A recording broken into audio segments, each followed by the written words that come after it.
धनी में साथ, रजब जो डरिया सो धरिया और गाफिल खाया।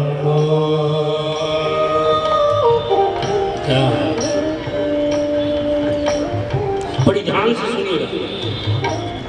यदि नियम में बांध लिया पिता में भीष्म ने, तो भीष्म को भगवान के पास जाना नहीं पड़ा, भगवान को भीष्म के पास जाना। और जैसा भीष्म कह रहे वैसा ही करना। त्रिभुवन कमलम तमाल वर्णम रविकर गौरवरांबरम ददाम। तुम ऐसे बोलो ना कि वो तुम्हारे पास आए, तुम उसके पास आए, लेकिन वो बनेगा कब? प्रेम जब अनंत हो गया तो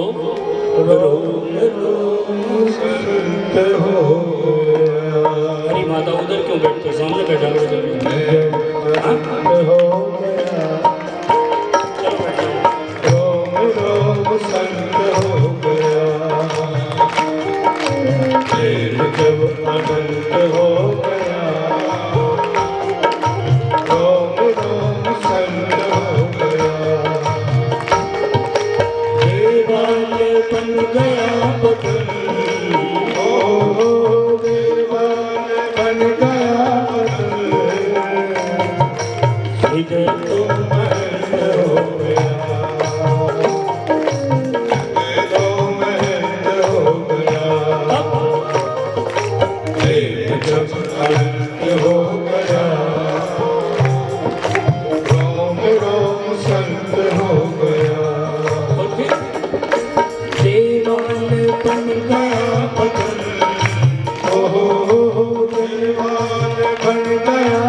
शरीर ही मंदिर बन जाता और पुजारी मेरा ठाकुर बनता।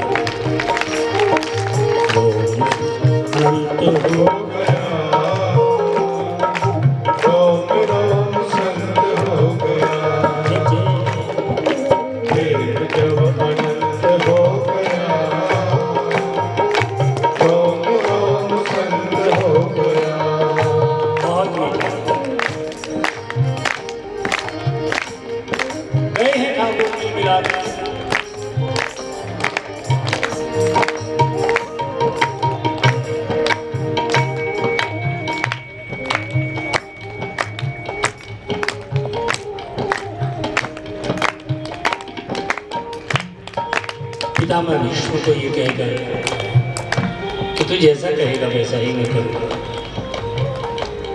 क्योंकि पहले भीष्म ने ऐसा ही किया जैसा ठाकुर चाहता।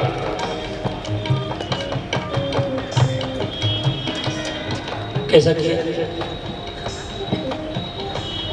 यदि कौरवों को हरवाना चाहा ठाकुर ने, तो पितामह भीष्म ने वही बात मानी कि हारेंगे, यद्यपि वो कौरवों की तरफ थे।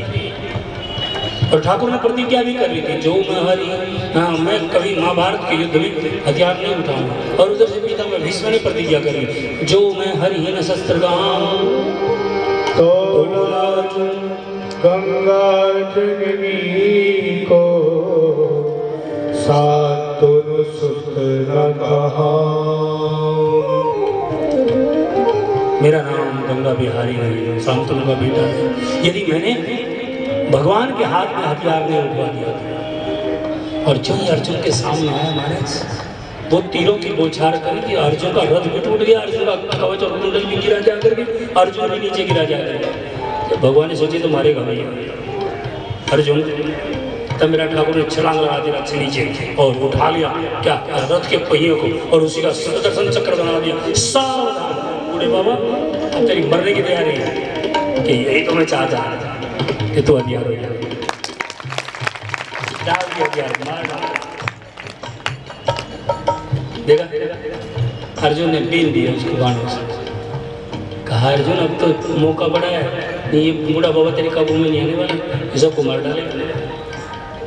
ठीक है ना, इसने मेरे लिए हथियार डाल दिया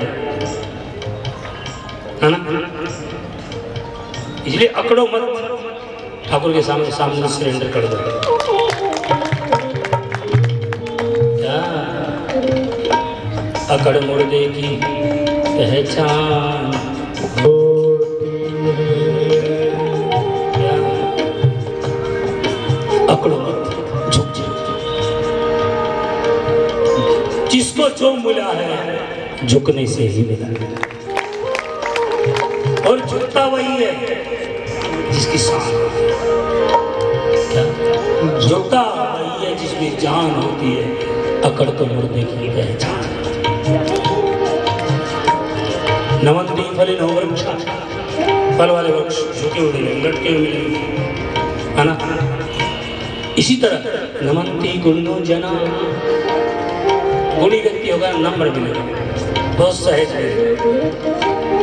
शुष्क रक्षा समूरक जना नमन्ति न कदाचन, वो कभी नहीं झुकता है। जिस चीज को भगवत प्राप्ति हुई वो सहजता और सरलता से, अकड़ने से नहीं। सहज हो जाओ, सरल हो जाओ, सीधे हो जाओ, मेरा ठाकुर मिल गया। क्या कहते हैं मेरा ठाकुर टेढ़ा, लेकिन टेढ़े तुम हो, मानते ही नहीं। क्या हमारी सोच है कि ठाकुर टेढ़ा है, लेकिन मेरी समझ में तो ये आया कि हम टेढ़े, वो सहज, वो सरल, वो रस से भरा हुआ है, वो पानी में रहता है। जिस तरह का तुम बनाना चाहो बनने के लिए तैयार है, लेकिन तुम उस जैसे नहीं बनते। वो तुम्हें अपने जैसा बनाना चाहता, लेकिन तुम बनना नहीं चाहता। ये उसका दोष हुआ। पितामह भीष्म की सारी बातों को मानकर अपने अंदर ही पितामह भीष्म को समाहित कर दिया, और इधर उस बच्चे ने जन्म ले लिया जिसकी रक्षा पेट में की थी भगवान। 5 वर्ष के बच्चे की तरह जन्मा, पराथी लगा करके बैठ गया और देखने लगा सभा के अंदर चारों तरफ। यार वो चीज तो इन लोगों में नहीं जो मेरे पास अंदर बैठी है, लेकिन ठाकुर उनका रिश्तेदार लगता है। बधाई देने के बहाने में भी आ गया, और जो इस काले कलर को देखा खिलखिला के हंस पड़ा उसके उसमें, यही था मेरे ठाकुर ने उठा लिया उसको गोद में और नामकरण संस्कार किया। क्या नाम रखा? परीक्षण कर रहा था, देख रहा है सबको, तो नाम पड़ गया परीक्षित। दूसरा नाम रखा विष्णु। ये बड़ा बच्चा बड़ा होने लगा, ठाकुर जी चले गए। कुछ समय बाद अर्जुन मिलने के लिए गया, और जो ही अर्जुन मिलने के लिए गया तो ठाकुर जी लीला समाप्त करना चाहते। अर्जुन से कहा, अर्जुन अब हम जाए। क्यों? क्योंकि भैया आए थे 100 साल के लिए, हो गए 25 साल ज़्यादा देती हैं दुनिया को, अब हम जा रहे हैं तो भक्तों के कारण।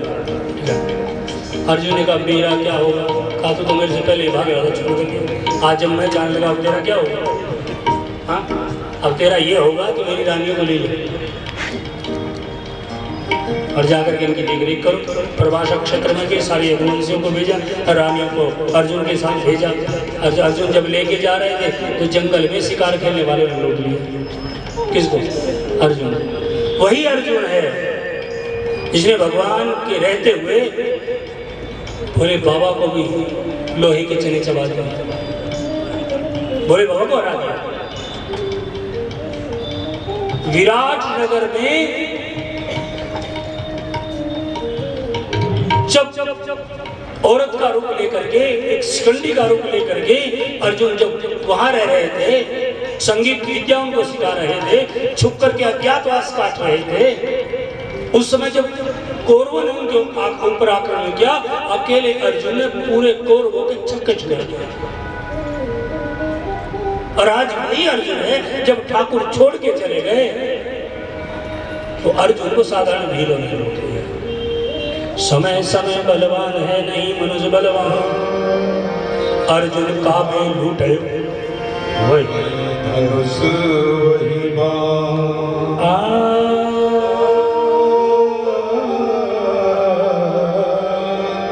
वही बड़े से बड़ा ईश्वर को साथ लेके कर सकते हैं।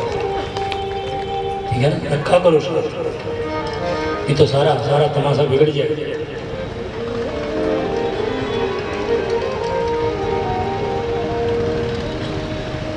अर्जुन आया है।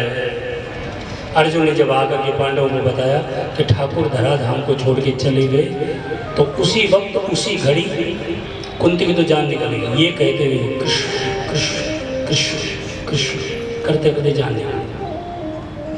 क्यों? जिसके पास मन रहता हो वही चला गया तो इंसान वैसे ही मर जाता। क्या वैसे ही मर जाता है। इसलिए भाई ये बातें ना करें। मुरारी कफन बांध लिया, अंधे गूंगे और बहरे बनकर निकल पड़े। छोटे से बच्चे को राजगादी पर बैठा दिया जिसकी उम्र मात्र 13 साल। शादी नहीं है, उसके ऊपर राजभार छोड़ करके चले गए। हम तो बुढ़ापा आ जाता है चाबी छोड़ के, ठीक है ना। फिर बेटा बेटी गाली दे, है ना। ये बूढ़ी मरती भी नहीं, पता नहीं कब मरेगी, ठीक है यार। छोड़ती नहीं। अब तो जितनी चाबी पे जोर लगाओ ना पकड़ने पे, उतनी चाबी को छोड़ के भगवान के भजन पे जोर लगा भला होगा। क्यों? क्योंकि देखो भाई, बालक को तो ये इच्छा होती है कि मैं जवान हूँ। जवान को ये इच्छा होती है मैं बूढ़ा हूँगा। बूढ़े को क्या इच्छा, तो मरेगा क्या। तो कम से कम यहाँ तक तूने इतना बटोर लिया, इतना ही लोगों के लिए इकट्ठा कर दिया, अब तो अपने लिए कुछ तैयारी कर ले। क्या समझदारी से कि कुछ अपने लिए भी कर ले। ठाकुर वहां जाकर के पूछेगा तूने क्या किया, तो क्या जवाब देगा? हाँ,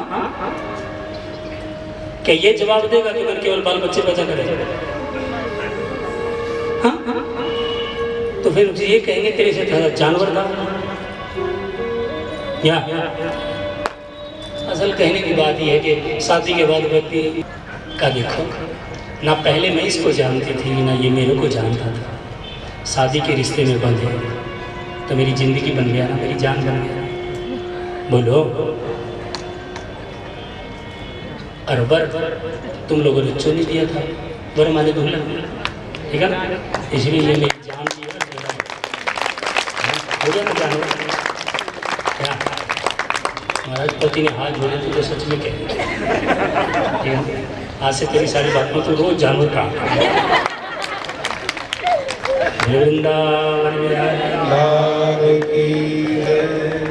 हरि को तो घर में घुसते हुए बाहर निकलते इनकी मेड में कहते जानवर कहाँ जाते। आपकी बात है मजाक, लेकिन कम से कम वहां जाने की तैयारी करो, कुछ तो करो। अब तो अगला जीवन मिलना है ना। बूढ़े को तो ये होना कि तुझे कहीं जाकर के दूसरी जगह पैदा हो। बोलो, किसी घर में मरोगे आओगे दोबारा, ये नहीं मिलने वाला। तुम जोर लगाओ, क्योंकि ये तो अभी है, मर के कहीं और पैदा होना, मरते ही जाना है कहीं। अच्छा काम करके आए, दूसरे के लिए नहीं, कम से कम अपने लिए तो कर लो। ये देखिए, वो जवानी में ही अच्छे कर्म कर रहा है। शादी हुई है, शादी होते ही गंगा किनारे अनुष्ठान कर रहा है, यज्ञ कर रहा है। कौन? राजा परीक्षित। उसे पूछा कि तू क्यों कर रहा है?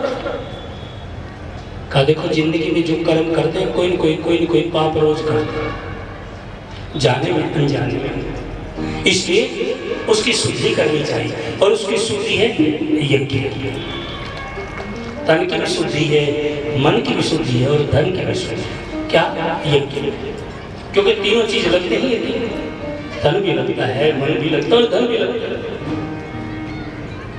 उदाहरण के तौर पर पेट्रोल या डीजल जैसे का जैसा धरती से निकाला जाता है, वैसे का वैसा गाड़ियों में नहीं डाला जाता है। उसको फिल्टर किया जाता है, उसका शोधन होता है, उसके बाद तुम्हारे पेट्रोल पंपों पर आता है, और उसके बाद तुम्हारी गाड़ियों में डाला जाता है।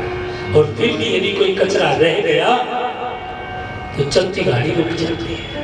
ठीक इसी तरह यदि कोई पाप का कचरा रह गया तो कोई हार्ट की नली में अड़ जाएगा, हार्ट फेल हो जाएगा, चलती चलती जिंदगी रुक जाएगी। क्या? इसलिए हमें भजन करना चाहिए। अनुष्ठान करने के बाद दिग्विजय के लिए चला, जिधर जाए उधर भगवान के और पांडवों की चर्चा। बड़ा खुश हुआ, वापस लौट रहा था।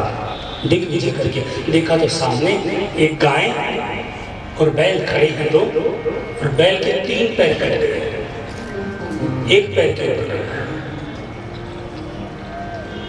और गाय उसके सामने खड़ी होकर रो रही है। गाय कोई और नहीं, धरती गाय बनी हुई है, और बैल कोई और नहीं, धर्म ही बैल के रूप में खड़ा है। और वो धर्म गाय को रोती हुई देखकर पूछने लगा, मां तुम रो रही हो, क्यों रो रही हो? क्या तुम्हारा सगा संबंधी कोई तुमसे दूर चला गया, इसलिए परेशान होकर रो रही हो? या कलयुग आ गया इसलिए रो रही हो? या इस धराधाम को छोड़कर ईश्वर अपने धाम